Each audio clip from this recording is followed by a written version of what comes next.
자, 이번에도 정치 기사 이어가는데요. 이번에는 특정 지역구에 출마한 후보들 얘기 좀 해보겠습니다. 굉장히 관심을 받고 있습니다. 서울 광진을입니다. 그런데요. 이 광진을에 출마한 고민정 후보에 대해서 여당이요. 엄청난 지원을 하고 있다. 그동안 많이 보도가 됐는데 또 하나 모습이 나타났습니다. 보시죠. 이인영 더불어민주당 원내대표잖아요. 그러면은 행보 자체가 굉장히 무겁고 의미가 있는 겁니다. 그런데 고민정 후보를 지원 유세하면서 이렇게 얘기합니다. 이인영 후보도 본인도 선거 치러야 됩니다, 이번에. 근데 거길 가서 이렇게 도와준 겁니다. 고민정 당선 땐 전 국민에게 재난지원금 이렇게 얘기합니다.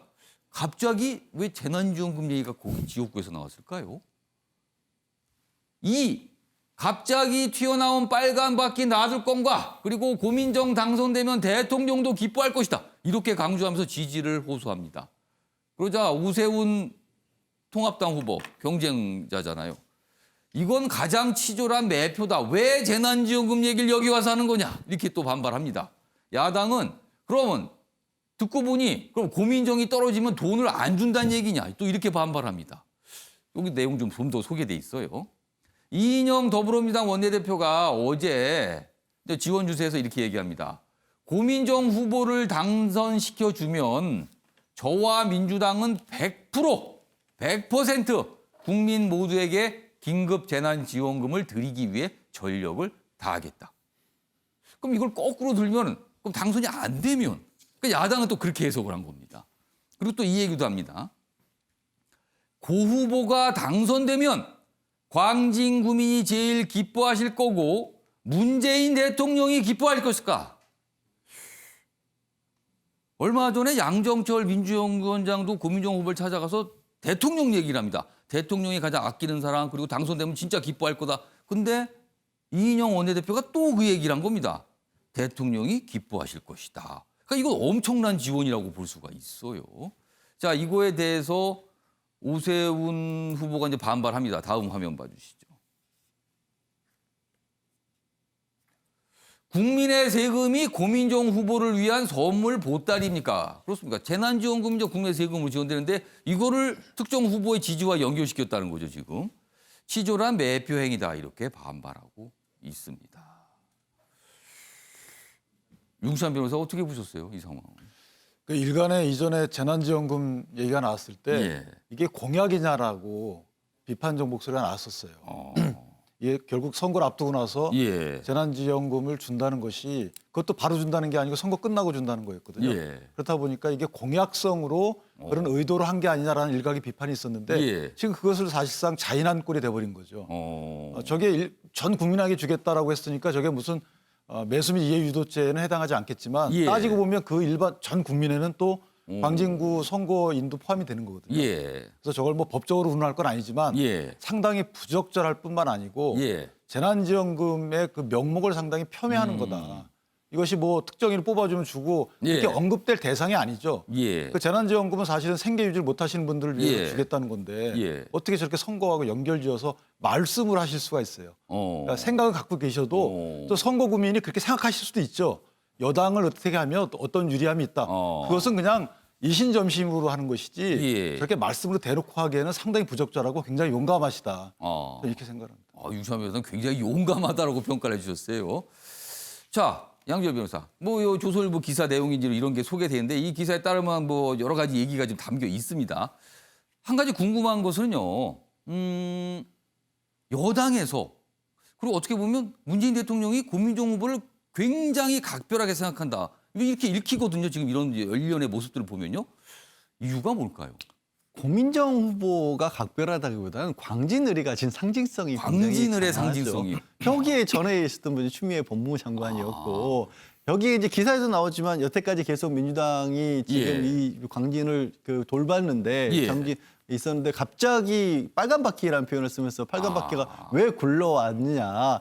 근데 광진을이 가진 상징성도 있고 또 예. 말씀하신 것처럼 고민정 전 대변인이 가지고 있는 상징성도 있는데 예. 오세훈 전 시장 만만치 않은 상대지 않습니까? 뭐 잠재적인 대권 그렇죠. 잠룡으로 꼽히잖아요. 그러니까 여기는 사실은 예. 광진을을 넘어서는 상징성이 많은 곳들이죠. 수도권 전체에서도 초박빙적으로 분류가 되고 예. 있고 뭐 참 그럴 거예요. 다른 지역구 후보분들께서는 약간은 부럽기도 할 겁니다. 늘 언론에서 광진을 얘기는 빼놓지 않고 하잖아요. 여기 언론사 여론조사가 거의 20번 가까이 진행이 됐다고 합니다. 그러니까요. 이곳에는요. 그러니까 저기는 예. 다른 후보들 입장에서는 사실 좀 부럽기도 할 정도의 곳이고 또 그러다 보니까 이제 고민정 전 대변인 같은 경우는 어쨌든 예. 현장 정치에서는 또 신인이지 않습니까? 예. 국회의원은 첫 후보로 나섰기 때문에 아. 그런 부분들이 여권으로서는 좀 총력전이 저기서 펼쳐지고 있기 때문에 저기 또 반대하는 입장에서는 그런 부분들에 대해서 좀 비판적으로 볼 수도 있는 거죠. 그러니까 광진을 자체가 그러면은 이번 선거의 전체적인 어떤 성과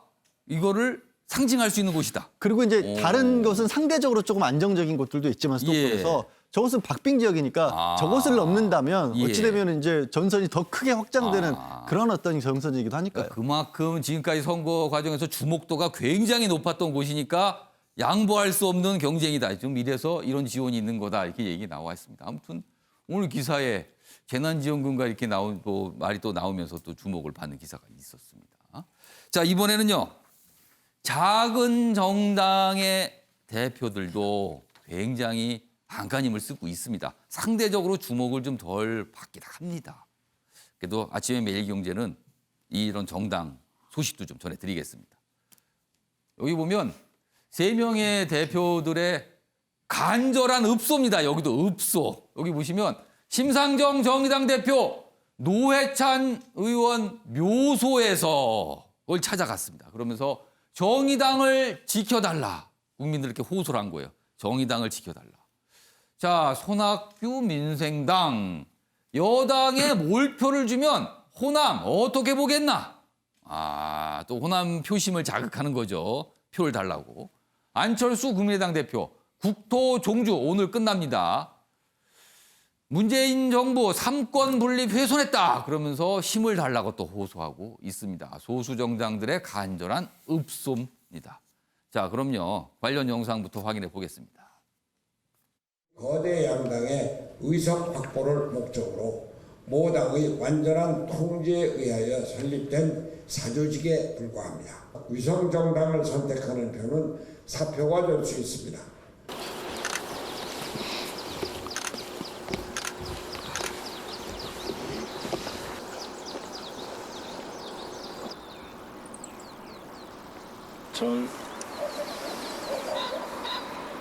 비례대표 정당 투표에서 저희들을 일당으로 만들어 주시면 저희들이 반드시 대한민국 정치를 바꾸겠다는 그런 말씀 드리고 싶습니다. 네. 최영수 의원님. 사실 선거법, 준연동형 비례대표제가 들어가 있는 이 선거법이 마련됐을 때만 해도 이른바 군소 정당들이 이번 총선에서 약진할 수 있다. 이런 전망이 있었습니다. 그러나 지금 모습은 완전히 반대로 가고 있습니다. 이거 어떻게 된 걸까요? 선거법을 바꿔서 제도를 바꿔서 뭔가 그 틀을 바꿔보겠다는 것은 예. 여하튼 본질과는 좀 거리가 있다는 걸 확인하게 되는 거죠. 그러니까 준연동형 비례대표제라는 선거법 개정을 통해 가지고 예. 어떤 뭐 의석수를 바꿔보겠다. 예. 이게 실질적인 내용은 문재인 정부 중간쯤에 되어 가지고 지금 현재 예. 문재인 정부를 어떻게 평가할 것이냐. 그리고 또 국정 안정을 기할 것이냐 아니면 견제를 기할 것이냐 이것이 선거의 주된 포인트가 되어 있는데 예. 그 뭐 저렇게 선거법을 바꿔가지고 굳이 작은 정당에게 관심이 갈 수 있겠느냐 저는 뭐 본질을 바꾸지 못했다 이렇게 좀 정리하고 싶습니다. 그러니까 법이나 어떤 형식은 바뀌었지만 본질은 저런 식으로 나타나. 위성 정당들이 등장하면서 지금 저렇게 어떻게 보면 정치적으로 상대적인 피해를 본다. 뭐 이렇게 말씀하시는 분도 있습니다, 지금요.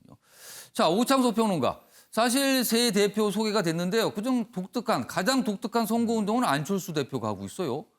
장거리 마라톤도 이런 장거리 마라톤이 없습니다. 400km가 넘습니다. 네. 이유가 뭐였을까? 이런 선택을 한 거는. 진짜 전대미문이라고 말씀드릴 수밖에 없는데 오. 앞으로도 이런 선거 운동 방식은 안 나올 것 같고요. 그전에 이게 보통 일은 아니거든요. 네, 당연히 없었고요. 이제 안철수 대표 예. 같은 경우는 일단 하루 30km 정도를 뛰면서 예. 강행군을 이어왔다. 예.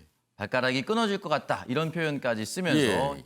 아주 고통을 호소했는데 다만 왜 이렇게 하고 있는지에 대해서는 명확하게 내놓은 메시지가 그동안 없었어요. 근데 다만 이제 여수에서 출발해서 14일 예. 오늘입니다. 예. 네, 광화문에 도착을 하게 되면은 424km 정도를 뛴 거라고 얘기를 합니다. 예. 근데 마라톤이 42.19km지 않습니까? 예.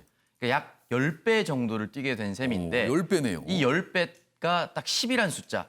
국민의당과 똑같다. 아, 기호. 네. 정당 투표 용지상의 국민의당의 기호를 말하는 건가요? 네, 그래서 딱 국민의당 기호 10번대로 마라톤 10배를 뛰었다라고 국민의당 관계자가 이야기했거든요. 예. 그러니까 결국 뛴 이유가 그 정도 말고는 나온 게 지금 없습니다. 10배를 뛰었다, 마라톤에. 네.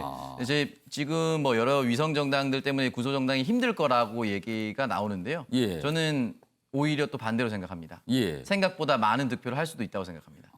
왜냐하면 지금도 사실 다른 기사에서 많이 소개가 됐는데요. 예. 내가 민주당을 찍으러 갔는데 민주당이 명부에 없다. 미래통합당을 찍으러 갔는데 미래통합당이 명부에 없다. 예. 라면서 혼란을 호소하는 분들이 계십니다. 실제로. 정당 투표 용지를 보면 약간 혼란스러울 수 있습니다. 예, 그러다 보니까 일단 가장 위에 있는 민생당이 반사 이익을 얻을 가능성이 매우 높아졌고요. 그리고 국민의당 저렇게 뛰고 있으니까 고정 지지층 역시 움직일 것이고요. 예. 정의당은 이름이 그대로입니다. 오. 그렇기 때문에 생각보다 그렇게 줄어들진 않을 거라고 생각합니다. 아무튼 군소 정당들 마지막까지 다들 안간힘 쓰고 있는데 역시 어제도 안간힘을 쓰는 모습, 읍소, 호소 이렇게 하는 모습이 포착이 지금 됐습니다.